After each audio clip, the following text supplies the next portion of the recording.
So if you had to choose between the Steelers and the Chargers, who have entered the chat for AFC, for the AFC Championship, which one would you choose based off of Week 1, Chris Long? Well, listen, I thought the Rashawn Slater injury was really going to hurt them. I thought they were a playoff team. You know, they played like a playoff team Week 1, but I thought the injury might keep them from taking that step forward. I think the Chiefs are a weird barometer because they don't have the horses outside Chris Jones. Obviously, you have to deal with Spags' pressure. But I do think Justin Herbert is, in his current form, closer to an elite quarterback than Aaron Rodgers, even though Aaron looked really good the other day. And I think the biggest concern coming out of last year with Aaron Rodgers is obviously how does he gel with the Steelers? I thought he would put on a brave face and be the best version of himself in Pittsburgh. They have a program that, you know, that almost precedes him there. And so I thought he'd be on his best behavior, but it's mostly about what he'd look like 2 years off the Achilles. Generally, we think players take 2 years. But I wasn't sure what it would look like on a 42-year-old guy or whatever he is. He looked really good. All the staples of, you know, what makes him a threat were on display. The quick game, you know, you can get the ball on a slant to DK Metcalf and he can go to the house. You know, I saw the back shoulder stuff. They're going to feature Jonnu Smith heavily. I saw he caught like a jet sweep in the red zone. But the troubling thing for me is the run defense is hard to explain. I know the Jets are going to be tough to deal with this year. They're going to be a tough out. But if they can't stop the run, that's going to be a problem. It's a one-game, you know, sample size. I think the Chargers, I would lean Chargers because of what I just said about the quarterback out of those two teams.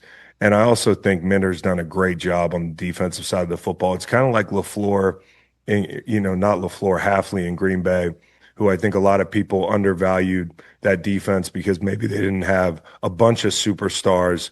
Now they have Micah Parsons. You can really see what a good job Halfley's done, keeping things in front of them, playing sound defense. I think the Chargers have done a lot of the same stuff.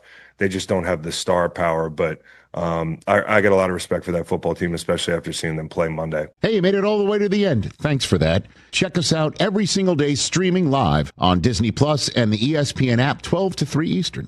Steelers Nation, let's talk about one of the hottest storylines coming out of Week 1 and heading into Week 2. The national media is buzzing about Justin Fields, his performance with the Jets, and what that means for the Steelers after moving on from him this offseason. But let's set the record straight and put this in perspective. Because what we're seeing right now in Pittsburgh is bigger than one performance from a former player. We are watching the dawn of a new era with Aaron Rodgers in black and gold.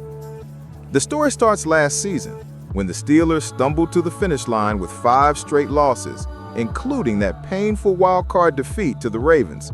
All eyes turned to the quarterback position. Would it be Justin Fields? Would it be Russell Wilson? Neither was guaranteed to return. Fans debated fiercely, and the organization had tough calls to make.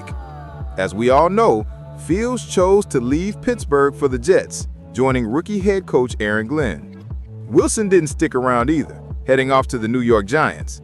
That left the Steelers back at square one, needing a quarterback who could not only stabilize the position, but elevate it. The front office made a bold move in June. They signed Aaron Rodgers, a 4-time MVP, a future Hall of Famer, and a player determined to prove that his story in the NFL isn't over just yet. And as if the NFL scriptwriters couldn't resist, Week 1 matched the Steelers with the Jets, Rodgers facing Fields in a battle dripping with storylines. The Jets came out strong, and Fields played one of his best games as a pro, throwing for over 200 yards, rushing for nearly 50, and scoring 3 total touchdowns. There's no denying it. Fields looked comfortable, free, and decisive. In fact, reports from The Athletic's Diana Rossini revealed that inside the Steelers organization, some staffers and even a few players couldn't help but say, "Told you so," as Fields put on that performance. But here's the reality. The Steelers still came away with the win. Rodgers was clinical, tossing 4 touchdowns and leading a late-game comeback to secure a 34-32 victory. That's the difference. Fields may have impressed, but Rodgers got the job done. In the NFL, it's not about who looks the part for 3 quarters. It's about who can lead when the game is on the line. And Rodgers proved once again that even at 41 years old, he's still one of the best to ever do it. Now let's zoom out and look at the bigger picture. Could the Steelers have kept Fields? Sure. But there's a reason Mike Tomlin made the switch to Wilson midway through 2024 and why Fields eventually left. It wasn't just about money, though guaranteed money played a role. It wasn't just about fit, though Fields clearly wanted a fresh start. It was about the Steelers making a conscious decision to take a shot at greatness instead of staying in the middle. Rodgers is not a developmental project. He's a proven champion. And with a roster filled with playmakers like DK Metcalf, Calvin Austin III, Pat Freiermuth, Najee Harris, and a defense anchored by TJ Watt and Minkah Fitzpatrick, Pittsburgh is built to win now. That's the key point. Win now. Fields might be the future for the Jets, but Rodgers is the present for the Steelers. And judging by week 1, the present looks very bright. This debate reminds me of when the Steelers transitioned from Cordell Stewart to Ben Roethlisberger. At the time, people questioned the decision, but history shows that the Steelers thrive when they bet big on proven talent. Rodgers is following in that same mode, a veteran quarterback who can elevate everyone around him. And let's not overlook how the locker room feels. Reports make it clear. The Steelers' locker room is united behind Rodgers. The coaching staff trusts him completely. The players believe in his leadership. That matters. You can't measure it in stats, but you can feel it in the way a team rallies in the fourth quarter, the way they play when the pressure is highest. That was on full display against the Jets. Yes, Fields had a strong showing, but if the Jets had won, his performance would have been the headline. Instead, it was Rodgers' night. And that's the beauty of football. You can play well and still lose if the other guy is better when it counts. Steelers fans know this well. Think back to Big Ben's glory years. How many times did he pull out victories in games where the opponent's quarterback put up big numbers? That's what Rodgers brings to the table: poise, command, and the ability to win. Looking forward, Pittsburgh's schedule is challenging, but that's nothing new. The Seahawks are up next in the home opener at a Crystal Stadium. Mina Kimes of ESPN has already gone on record saying she's picking Seattle, citing their defense under Mike McDonald. But let's remember, the Seahawks allowed just 17 points against San Francisco, but they also gave up big plays in crunch time. Tariq Woolen, one of their top corners, had breakdowns in coverage that cost them the game.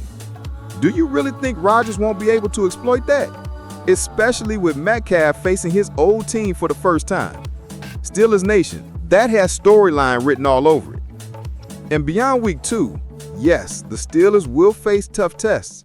The Patriots, the Vikings and Ireland, the Ravens and Bengals twice, and powerhouses like the Bills and Lions. But this team isn't scared. This team is built for it. The defense will improve. Young players like rookie Yaya Black and first-rounder Derek Harmon will grow into bigger roles. Veterans like TJ Watt and Cam Hayward will continue to set the tone. And with Rodgers at the helm, the offense has the confidence to go toe-to-toe with anyone. So what do we make of the told you so whispers inside the organization about Justin Fields? Honestly, it's natural. When you see a talented player leave and succeed elsewhere, there's always a sense of what could have been. But the bottom line is this: the Steelers aren't losing sleep over Fields. They have Aaron Rodgers, and Rodgers has already proven he can deliver. The goal is not to win the headlines in week 1. The goal is to hoist the Lombardi Trophy in February. And with Rodgers leading the way, that goal feels more attainable than it has in years. Steelers Nation, this is where I want to hear from you. Do you think the Steelers made the right call moving on from Fields and bringing in Aaron Rodgers? Do you believe this team has what it takes to make a real Super Bowl run in 2025? Drop your thoughts in the comments. Hit that like button if you're riding with Rodgers, and make sure you subscribe to Steelers Nation Wire so you never miss a breakdown, a reaction, or a big moment from the black and gold. Because one thing is clear, this season, the Steelers are not just a story, they are a threat.